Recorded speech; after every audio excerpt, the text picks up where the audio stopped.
யானைக்கு மதம் பிடிச்சிருச்சுன்னா அது எங்கேயோ ஓடி ஒளியும். எத்தனை பேர் எதிரில வந்தாலும் நின்று நிதானமா அடிக்கும். ஒரு படையோட வலிமை அதை வழி நடத்துற தலைவன் கொடுக்கிற நம்பிக்கையில தான்.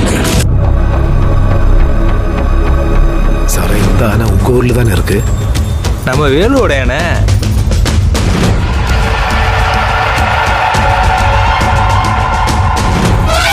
இங்க அடிச்சா அங்க வலிக்கும்.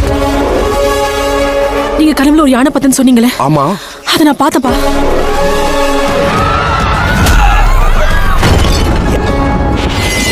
இந்த மக்களோட ரத்தத்தை குடிக்கிற ராட்சச இந்த காட்டுக்குள்ள ஒருத்தர் இருக்கான்.